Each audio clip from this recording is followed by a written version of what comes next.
everyone, welcome to Nita சமையல். நிதா சமையல்ல நம்ம இன்னைக்கு பொட்டேட்டோ புட்டு தாங்க பார்க்க போறோம். நம்ம வந்து நிறைய வகையான புட்டு சாப்பிட்ருப்போம். அரிசியில் செய்கிற விதவிதமான புட்டு சாப்பிட்ருப்போம். ஏன் சுறா புட்டு கூட நம்ம வந்து செஞ்சு சாப்பிட்ருக்கோம். சுறா புட்டு வீடியோ நம்ம சேனலில் இருக்குது, மறக்காமல் போய் பாருங்கள். ஸோ சுறா புட்டுக்கு ஆப்போசிட்டான ஒரு வெஜ் புட்டு தான் நம்ம பார்க்க போகிறோம். அதாவது அரிசி இல்லாமல் ஒரு வெஜிடபிளில் செய்கிற புட்டு, அதுதான் நம்ம பொட்டேட்டோ புட்டுங்க. ஸோ பொட்டேட்டோ புட்டு நீங்கள் இது வரைக்கும் கேள்விப்பட்டிருக்கீங்களான்னு மறக்காமல் கமெண்ட் பண்ணுங்கள். இது வந்து ஒன்றும் இல்லைங்க, பொட்டேட்டோவை வந்து நல்லா வேக வச்சு அதை வந்து உதுத்து விட்டு அதை புட்டு மாதிரி நம்ம தாளித்து எடுக்க போகிறோம். என்னென்ன போட்டு தாளிக்க போகிறோன்னு பார்க்கலாம். ஃபஸ்ட்டு வந்து ஒரு கடாயில் வந்து நம்ம எண்ணெய் காய வச்சிட்டோம். ஸோ எண்ணெய் காய வச்சோன்னே நம்ம வந்துட்டு கடுகு போட்டு தாளிச்சிக்க போகிறோம். ஸோ கடுகு வெடிக்கிற வரைக்கும் வெயிட் பண்ணிவிட்டு அதில் வந்துட்டு நம்ம ஏற்கனவே பார்த்த மாதிரி சின்ன வெங்காயம், பச்சை மிளகா, கருவேப்பிலை அது எல்லாமே போட்டு தாளிக்க போகிறோம். ஸோ எப்போதுமே வந்து நம்ம இந்த கருவேப்பிலையை வந்து மறந்துடுவோம். அதுவும் இல்லாமல் நம்ம கடையில் போனாலும் வாங்க மறந்துடுவோம்.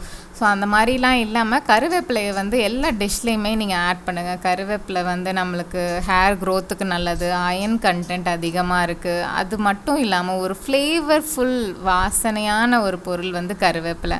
கண்டிப்பாக நீங்கள் எல்லா சமையல்லையும் ஆட் பண்ணி பாருங்கள். ஒரு சேஞ்ச் உங்களுக்கே தெரியும்.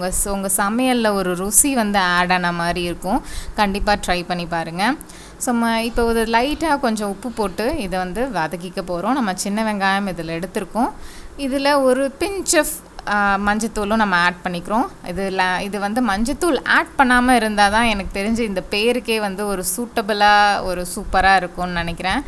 ஸோ வெள்ளேர்னு வர்றதுக்கு பேர் தான் புட்டு இல்லையா? ஸோ ஆனாலும் நம்ம மஞ்சத்தூள் ஒரு லைட்டான ஃப்ளேவருக்காக ஆட் பண்ணியிருக்கோம். அது மட்டும் இல்லாமல் கொஞ்சமாக நம்ம வந்து சோம்புத்தூளும் ஆட் பண்ணியிருக்கோம். ஒரு சிம்பிளாக ஒன்றுமே இல்லைன்னா கொஞ்சம் வந்து ஃப்ளேவர் கொஞ்சம் கம்மியான மாதிரி இருக்கும். அதனால சோம்புத்தூள் ஆட் பண்ணியிருக்கோம். சோம்புத்தூளுக்கு பதிலாக அதர் ஃப்ளேவர்ஃபுல் ஐட்டம் என்ன ஆட் பண்ணலான்னா நம்ம வந்து அசஃபர்டிடா, அதாவது பெருங்காயம் கூட நீங்கள் ஆட் பண்ணிங்கனாலும் அது ஒரு வாசனையாக இருக்கும். ஸோ நம்ம வந்து வெஜிடபிள்ஸ் செய்கிறதுனால கொஞ்சம் ஃப்ளேவர்ஸ் அதிகமாக ஆட் பண்ணும்போது வந்து அந்த ரியலி டேஸ்ட் வந்து இன்னும் அது வந்து கூட்டி கொடுக்கும். ஸோ அதனால் வந்துட்டு நம்ம இதெல்லாம் ஆட் பண்ண வேண்டியது அவசியமாக இருக்குது. ஸோ இது அவ்வளோதாங்க. ஸோ இப்போ இது தாளித்து விட்டதுக்கப்புறம் நம்ம இந்த ஏற்கனவே வேக வச்சு உதுத்து வச்சுருக்க உருளைக்கிழங்கு அதை வந்து நம்ம ஆட் பண்ண போகிறோம். இது ரொம்ப மேஷ்டு மாதிரி கொண்டு வந்துடாதீங்க, அது நல்லாவே இருக்காது.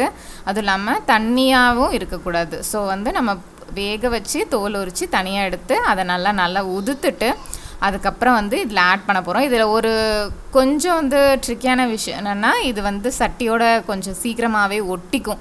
நீங்கள் கொஞ்சம் கைவிடாமல் லைட்டாக கிண்டி விட்டுட்டே இருக்க மாதிரி இருக்கும். ஸோ அந்த ஃப்ளேவர் வந்து அந்த உருளைக்கிழங்கோடு சேர்ந்து வர வரைக்கும் ஒரு 2-3 நிமிஷம் நீங்கள் வதக்கி விட்டு அடிப்பிடிக்காமல் அழகாக பிளேட்டில் மாற்றினீங்கன்னா இது சூப்பரான சைட் டிஷ்ஷுங்க. சின்ன வயசுலலாம் எங்கள் பாட்டி எனக்கு நிறைய வாட்டி செஞ்சு கொடுத்துருக்காங்க. நீங்களும் சின்ன வயசில் சாப்பிட்ருக்கீங்களான்னு மறக்காமல் கமெண்ட் பண்ணுங்கள். என்ன மாதிரி குழம்புக்கும் இது வந்து சைட் டிஷ்ஷாக இருக்கும், சூப்பராக இருக்கும். ட்ரை பண்ணி பாருங்கள்.